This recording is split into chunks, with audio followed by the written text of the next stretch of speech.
Hey folks, welcome back to Retirement Roadmap. My name is Evan. I'm with Master Plan Retirement Consultants. With me as always, financial advisor and retirement planner Mark Fricks. Mark, how are we today? Oh, we're great, having a great week, and I always love this time of the week when we sit down to record and to share, just what's happening in the world of retirement, finances. We try to stay up to date, current events, and I think we have a pretty current event today. Yeah, today is all about everyone's favorite topic, and that is taxes. Specifically, that right now taxes happen to be on sale. Well, what do we mean by that? Mark, could you give us the significance of our current tax situation right now in the United States? Yeah, so we don't really think of it this way, but taxes are on sale. That's right. There should be a big blue light or a big red flag or something flying.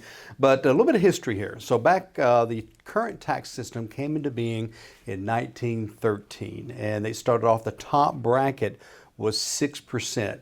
Really miss those days, don't I? But they very quickly climbed to up above 60% for the. Now that was the top bracket, so not everybody paid that, but there were people that paid that, and then it kind of floundered between 50 and 70, 50 and 80. It dropped for a while before the Great Depression, and then quickly shot up because of the job programs they had to pay for, and really from about the Great Depression until really the early 80s, it stayed in the 60 to 90% range, if you can believe that.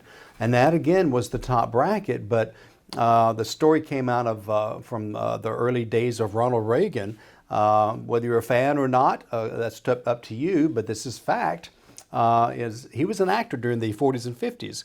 That was his heyday as an actor, and he would make $50,000 to $100,000 per film. He never made more than 2 films a year because the top bracket started at 100,000, and he would have made 6 cents on the dollar. In other words, 6%. The rest, 94%, would have gone to the government.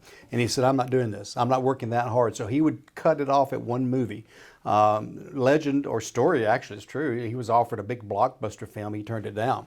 He said, "I'm not going to make any money doing it." And so he learned from that. So when he became governor of California, then eventually, of course, president, he looked back and he said, what did high taxes do? He said, it stifled productivity.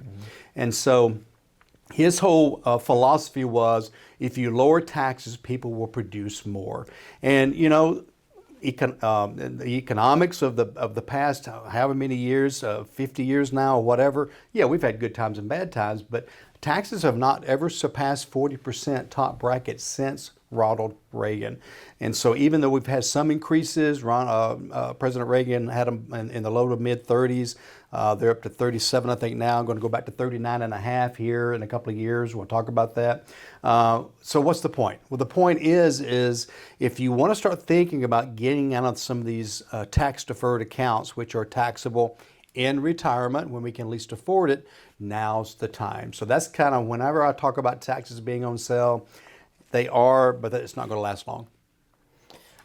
Can you speak a little bit more to that IRA? Why specifically to those kind of accounts? I think it was you who said the phrase before, it's like there's a mortgage on your IRA.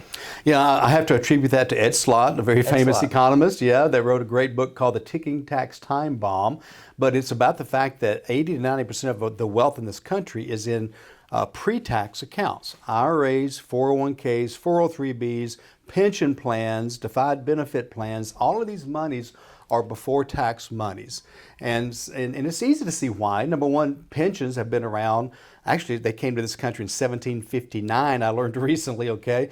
So they've been around a long time, and they've always been pre-tax, so that when you get your pension check, it's totally taxable or up to 95% taxable.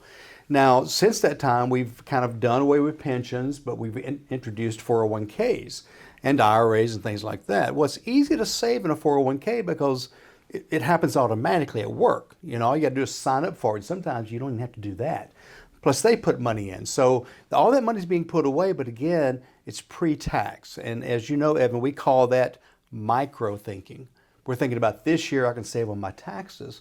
Well, what about the rest of your life? That's macro. We need to be thinking about macro. So all these years, we've been saving money pre-tax. It's going to be time to pay the piper sooner or later. And that's retirement, 59 and a half or older is when you can start accessing these funds.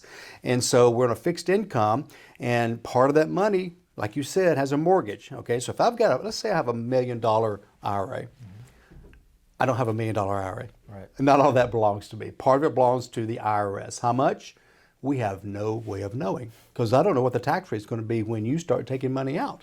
And so that's like being a prisoner of the IRS. We are being controlled by the IRS, and I don't want that any more than I can help it, okay? And so that's why we're saying now might be the time to look at a tax strategy. In fact, you're running out of time. The Trump tax cuts, as you know, expired December 31st of 2025. Well, what does that mean? Well, that means the rates go back up to what they were before then. That's an average of a 22% increase in taxes for the average individual. I would want to do more about that now than later. And so I'm talking about anything from Roth conversions to converting IRA money to other tax-free type of accounts, shielding current assets from taxation. There's just so many different pieces of the strategy. And you know, Evan, as you know, when we teach our tax class, which is very popular, by the way, it's on our website, which you'll see here shortly, but we teach a virtual tax class. But what we talk about is the fact that tax law is written in pencil. So even though the Trump tax cuts expire at the end of 2025, they could change it before then, they could change it after that, but I can tell you this, I don't see it going lower. I mean, Social Security is going broke, Medicare is going broke, 80 million baby boomers are retiring, okay? What do? They take from the coffers of the government in a proper way. I'm just saying it's time to start paying what they've put away, Social Security, right? Medicare, right? So all of these things come into fruition. On top of that, our government's beginning to think more and more about what can we give away. What socialist programs can we come up with? Hey, some of them are great, okay, but other times it's full of pork belly, right? Things that we're just giving away that we don't even know we're giving away, okay? Even the people in Congress don't know we're giving it away. And so we're at, what is it now, 31.4 trillion in debt, 32 trillion in debt. So it's a huge number. And so the only way you can handle that is raising taxes. You cannot cut enough programs to dig into the deficit. You cannot tax the rich enough to dig into the deficit. It's going to be on us, the middle class. Okay, so that's the problem. And that's why we're so adamant about this, because we are limited on the amount of time we have. We feel, and really the entire industry feels, that our time is limited to really be able to attack this aggressively. So what's the plan? What do we do? How do we combat that? I mean, especially for someone in retirement. I heard once, it was probably you that said this as well, taxes may be the most volatile, dangerous thing to someone in retirement, more so than the market, or more losses at least. So what's the plan? Well, especially someone on a fixed income, has to take RMDs, there's taxes coming out of that as well. What do we do?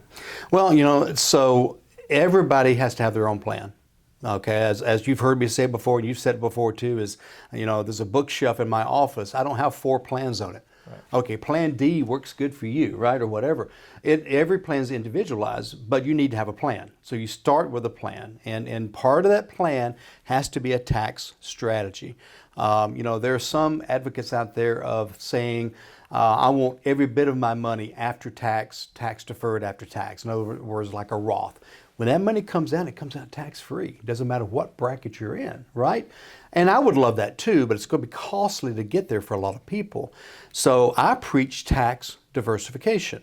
Some money can still be in IRAs and 401ks, but more money needs to be in Roths, more money needs to be in other tax-free vehicles, and some needs to be taxable, just like in a checking account, savings account, a brokerage account, because they all work differently. So if we have a balance of a third, a third, a third, give or take, okay, that's much better than where most people are, which is where they are 95% or more pre-tax IRA, 401k kind of accounts. And so it is, I guess from practical terms, is sit down with somebody that is a holistic fiduciary planner that understands retirement planning, not just, hey, I'll invest your money, and making sure you've got every facet of that plan. And if one of those facets is not tax planning, you're missing out on about a third of the pie. Okay, so it's very important to have a plan. I wish I could sit here and say, okay, step one, step two, step three. Not that simple, is it? Everybody has a different situation, a different age, a different need, a different amount in 401ks, a different mentality about taxes now versus later. So many different pieces that are moving around that we have to put together for our clients. So a Roth conversion plan is a potential tax strategy. How do you plan for that? Do you do it all at once? Because really, it seems like we're talking about the sunsetting laws. That's just a couple years down the road. Are we trying to get all this done before then? So let me tell you the big problem. Okay, so what if you're 2 or 3 years away from retirement? So you're making a good income. Okay, 100,000, 150 a year. You've got a lot of money in pre-tax IRA, 401ks, and you want to get into the Roths, but your income's at 150. Maybe your spouse is at 75. And if you start converting money to a Roth, you've got to pay taxes on it, right? When you convert it, so that's another tax hit. So hey, I think I'll wait 2.5 years until I retire, and my salary's lower, but now taxes are 20% higher. So it's definitely. I mean, we have software we use, and we have to gauge and understand where that particular client is. There are some that are willing to pay whatever they have to pay, even if it's the top bracket now, knowing that they are totally free from the IRS. There are other people that are saying, I don't want to be above the 24% bracket. So we'll juggle that money, okay? And we'll count. What does Social Security count toward your taxes, your income if you have it? Are you getting bonuses and commissions? All of this coming into play so that we can bump up against that bracket, but not go into the new bracket, right? And so it really is, and maybe after 2.5 years, maybe we'll get a break. Maybe they'll extend the Trump tax cuts another year or two. I don't see it happening with taxes, with our deficit. I don't see it happening. But as I've said before, Evan, tax laws are written in pencil. And so think about this, folks. Every 2 years, there are new people in Washington. So the House elects every 2 years, the Senate every 6, the administration, the presidential administration every 4. So every 2 years, there's a new group of people coming in with new ideas, new thoughts, hopefully new ideas. Bipartisanship. Well, new ideas about how can I make more money, I think. But so it's ever changing. I wish I could just say this is what it's going to be, but I know where it's leaning. So it really has to be an individual situation for sure. Well, we want to take a moment, folks, just a moment to remind you that we do offer complimentary consultations at Master Plan Retirement Consultants. You can find information on our website, masterplanretire.com. There you can find multiple retirement resources, including links to our podcast and this video as well. Also, perhaps the most important is a link that takes you directly to Mark's calendar. And there you will find an opportunity to find a time that works best for you to schedule that conversation with Mark. That's just a one-on-one time. That could be digital Zoom meeting, that could be on the phone, or come to the home office in Marietta, Georgia. We'd love to buy you a cup of coffee. But that's basically, you get to ask your retirement questions. We can run some reports for you as well. Feel free to take us up on that. That's masterplanretire.com. Our office number is 770-980-9262. We really appreciate that, folks. Mark, before we took that quick pause, you mentioned about people trying to get into a lower tax bracket or possibly no tax bracket, which of course every time we talk about being in a zero tax bracket, it brings up the thought of that great book by David McKnight, The Power of Zero. Talk a little bit we have a couple of clients who are actually attempting to get to a 0% tax bracket right now. Yep.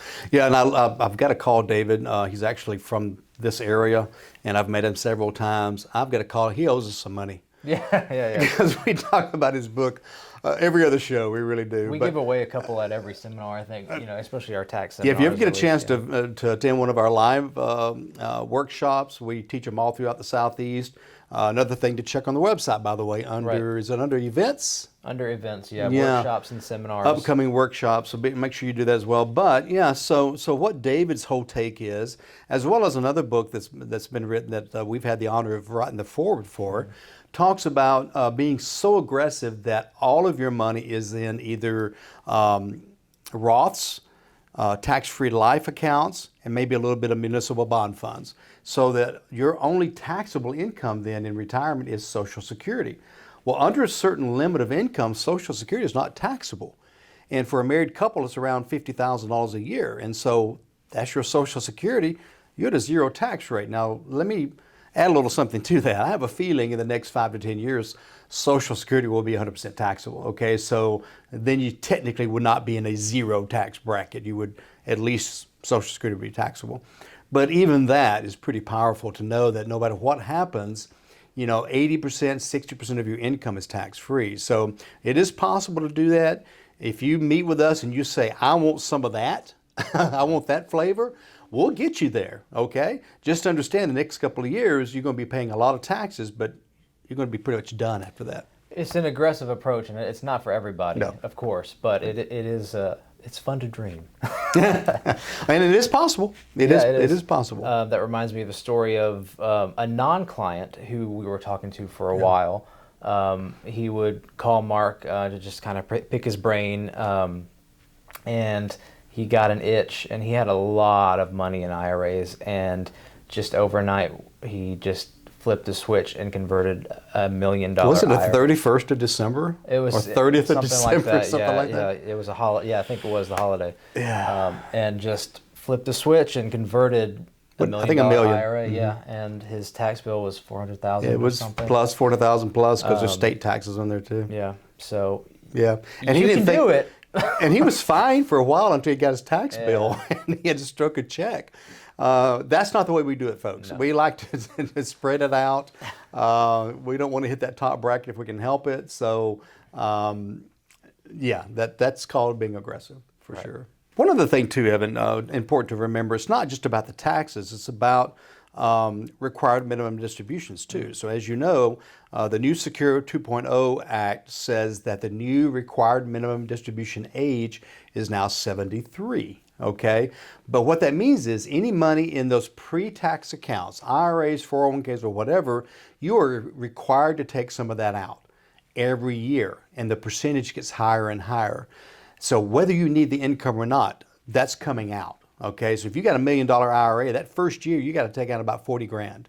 Year two, about 45 grand, and that about within 10 years, over 100 grand's got to come out on top of whatever income you have, and so you're under that binding as well, that control. So by the more you get into Roths and tax-free insurance policies, those don't have required minimum distributions. So you do and take out what you want to take out. It also helps in inheritance. So if my kids inherit $1 million IRA, they've got to take it out within 10 years, which is taxable to them. Mm-hmm. If they inherit $1 million Roth, they still have to take it out in 10 years, but how much tax is owed on it? Zero. Okay, and so it's just so much more powerful. So it's so important. And let's, by the way, as we're running a little bit low on time here, let's not forget about the stealth taxes. Okay, what do I mean by that? Well, we have federal taxes. Some of us have state taxes, right? What about capital gains taxes? Do you have a plan of getting out of that rental house that has $200,000 profit? Do you have a plan of getting out of that Coke stock or Home Depot stock that's got a $300,000 profit that if you sold it, you're going to owe 15% of $300,000, right? So that's $60,000 in capital gains. So how do you avoid that? Because listen to me, folks, capital gain rates are not going to stay at 15%. Okay, they are on the table in Washington now at making them ordinary tax rates. So if you're in the 24% bracket, that could be your capital gains rate. And they're thinking about getting away with a step up in basis. What does that mean? Well, I don't want to get too deep into that, but it means that, whatever your great grandfather paid for that farm is the basis, and what it's worth now is what you owe tax on if you sold it, okay? And that could go back 4 generations. That is going to be a nightmare, but it is on the table in Washington. So it's capital gains rates, it's estate taxes. Okay, if you pass away, your estate is taxable. Right now it's not a big problem because the exemption, what is exempt from the tax, is very high. Trump tax cuts bring it back down to $5.6 million a person. Right now it's on the table in Washington to lower that to $3 million. And it's not hard to have an estate worth $3 million by the time you add in a life insurance policy, an IRA, a few cars, a house, a residence, maybe a little lake house. You're above $3 million before you blink, okay? So that's got to be dealt with. We have a plan for that. And then the little things you don't think about, sales tax. We don't really look at our bill, But the sales tax, and we keep coming up for a vote. Oh, we want to improve highways. You just hit a pothole on the way in. Yeah. I want these roads paved. You raise those taxes. Your cable bill, all these other things, your property taxes on your property, they've all gone up this year because of house values. And so these are all things that, now a lot of these things we can't do anything for unless you want to move to a state with lower property taxes or sales taxes, right? So maybe finding a place to retire, we can help a little bit with that. But definitely capital gains, estate taxes, federal taxes are the three main areas that are going to substantially increase in the future. So today we've been really talking about tax planning, but like we said, we talked a little bit about RMDs and the taxes that are split off from that. That gets into a little bit of income planning. We talked about how tax planning and estate planning work together. Your beneficiaries, your inheritance that are passed on to the next generation. Mark talked a little bit about the step-up in basis and that kind of stuff. So you kind of see how all of these things work together. We're talking about taxes today, but you cannot help but talk about income planning, estate planning, other facets in retirement, Social Security planning, all the stuff. That's why you need a plan. That's why you need what is created, what we call a retirement roadmap, right? Yeah. So Mark, you want to talk a little bit about how those things work together and how we go about planning that for someone? Yeah, just kind of big picture here. There are probably 12 to 15 areas that need to be considered for retirement. This is not our granddaddy's retirement anymore. That all affect each other. That all tie in, absolutely. And so if you ignore two or three, and those are the ones that trip you up, that could trip your entire retirement. So being holistic retirement planners, we're looking at every area. That's the reason for the reports we run for you. Those 7 to 9 reports are complimentary, and they will show you which areas will affect you the most, which if we decide to work with you and you decide to work with us, will show us kind of a direction of which we need to go in. And so maybe taxes is not your biggest problem. Maybe it's your second biggest problem. Maybe your first biggest problem is the fact that your accounts are not being properly managed, and every time we have a bear market every 5 years, you lose between 30 and 50%. Maybe that's your biggest problem. Maybe you don't have sufficient income. Maybe you don't have a pension. All you have is Social Security. Where's that income coming from? Well, I hope you don't plan on taking out a 401k or an IRA that rides the market up and down, because if you're taking out $2,000 a month and the market drops 30%, you'll probably never recover. So there's so many pieces that come together. Combine that with a high tax season. Exactly. It just compounds. Exactly. It just compounds. That's a great way to put it. Yep, absolutely. Well, folks, we are nearing the end of our conversation today. I just want to remind everyone that you can go to our website, masterplanretire.com, and schedule your complimentary consultation with Mark. Also, like Mark mentioned earlier, you can find our seminar schedule. Those are seminars live in person as well as webinars. So if you feel like staying in your pajamas one evening, you can join us online. Resources for retirement, retirement checklists, handouts. You can get a copy of Mark's book on the website. Check it out. A lot of resources for education, so we'd appreciate that. That's masterplanretire.com. Mark, any final words to sign us out today? Well, I would visit the website and I would bookmark it, because it is a resource that every time you go back to it, there's something new on it. Okay, share it with your friends, your colleagues, because some people just don't get it. Some people just think, I'm just going to kind of float along. Everything will be fine. If this happens, I'll do this or that. We're good. And then you start running these reports, and they start seeing the actual numbers that if this happens, you may be done for. Okay, not life-wise. I mean financially life-wise. Okay, so why not have a strategy to take care of each of those areas? And then, that what people tell me that provides them more than anything is peace of mind. They don't wake up every morning in retirement worried about money because they have a plan. And if this happens, they know they have a plan for that. So I would just say bookmark that, masterplanretire.com, every resource possible, podcast, YouTube, the whole thing. The classes are important. And come see us. Schedule a time with me, check out the calendar, find a time that's convenient, and let's meet and chat about your situation. Thanks, folks.